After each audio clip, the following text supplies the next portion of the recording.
Hello and welcome to another episode of Sandy Killer Projects. Today we're going to be working on an issue that specifically deals with something with death wobble.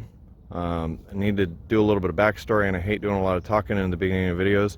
In this case, we are going to do a little bit of talking, so if you don't want to hear the talking part, skip a couple of minutes ahead because I got to explain exactly what's going on. So a handful of years ago, we installed the Zone 4.5-inch lift kit. This immediately caused death wobble. We replaced the upper control arms, which ended up solving the death wobble. This is a video, I'll link it in the video description. That is also a video, I'll link that in the video description. So I was driving this thing to work because my regular commuter car, which is the Cherokee, had the oil cooler went bad. And I had to change it, so I needed to commute with this while I was working on that. My commute is pretty long. I drive about an hour each direction to and from work. During my long drive, I was going over a section of the freeway that dipped. I let off the gas and unloaded this lovely suspension. When I unloaded the lovely suspension and went through the dip, the car experienced death wobble for the first time in a couple of years. The reason for this could be because of a couple of things. One of them could be because the steering stabilizer is bad. You can see there's grease or oil coming out of the front end of it, which is usually a sign that the seal is going bad. Also, it could be that my caster angle is wrong. So what we're going to do in this video is we're going to change out the stock steering stabilizer. We're going to put in a Zone steering stabilizer, just so everything for the most part matches. Zone is also a US made manufacturer, so I'd rather use Zone stuff if I can. Then, which won't be seen in this video, is we're going to take the car and get an alignment, and we're going to get them to set the caster angle, which is the angle on the arm here, further forward, so that we're less likely to get death wobble. It's actually done pretty easy. They just extend the adjusters on the J-Flex upper control arms when they're doing the setup on the suspension. I can adjust the setting further out, but I want to make sure that everything's set back to where it's supposed to be before we start making adjustments like that. So let's get started on the actual change out of the steering stabilizer. First thing that we're going to do is we're going to remove the cotter pin out of the drag link end of the steering stabilizer. I've already done that and backed the castle nut up with a 3/4 inch wrench. I'm leaving it on here because I'm going to use the castle nut to bang the pin out. The pin is tapered into the drag link arm, so that's the easiest way to get it to break loose and pop up and out with it set back. You can also use some sort of other tool to get it out without damaging it.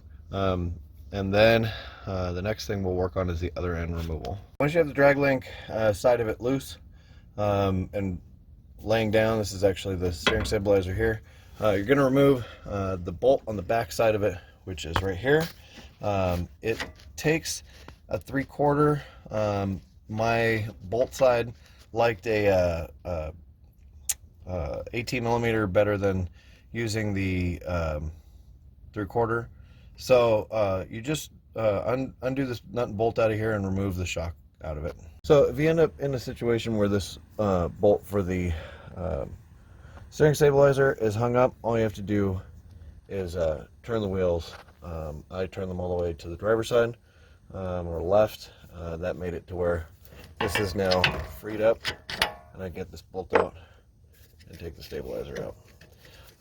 You can also remove steering components or other stuff, but this is the easiest way to get it in and out. When I'm done putting it together, I'll just straighten the wheels back out, and it'll go back to where it's supposed to be. We're using the Zone kit.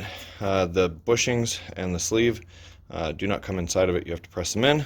I just put a little bit of grease onto the ends and then line it up with the vise and run it down in, and then push the sleeve in with my hand. You have to do that on both sides, and then your prep on the stabilizer is ready to go. Okay, so once you've gotten the pin out of the old one, install the new one into place, just like you'd take it out. Put it on, get the nut and bolt on. I don't want to tighten everything down until I'm done because I want to make sure everything moves freely. up and down. There's a little bit of resistance on the rubber.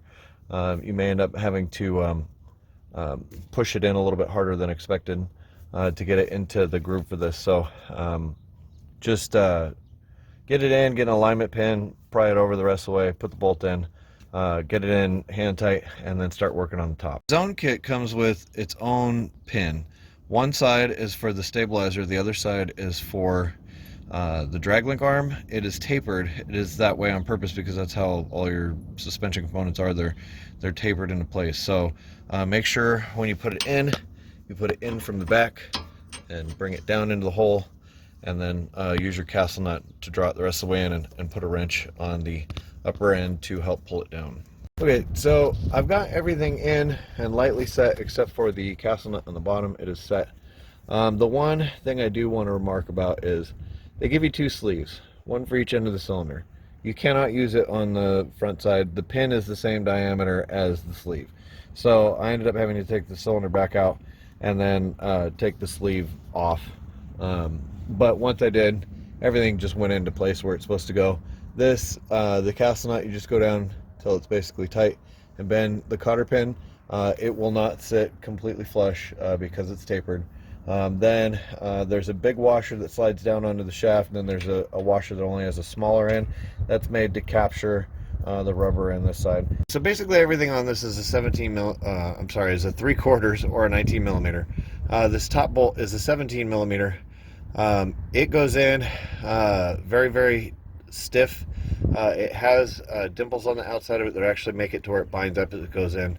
I went until the washer got tight, so there was just a little bit of thread sticking out of the top of the bolt, and then I knew it was tight. Then the bottom is going to get tightened up still. It's still loose. We'll tighten that up. Generally, the suspension parts for this stuff go about 40 or 50 foot-pounds if you're going to torque the pieces into place. So once everything's in and installed and tightened, that's what it should look like. Alright, so that's it. If we were able to help you in some way, shape, or form, please make sure to like, share, and subscribe. The channel really needs subscribers. We'll keep making videos on this XJ. It's a project of ours. We've got a lot of stuff still to do to it, so make sure to keep watching.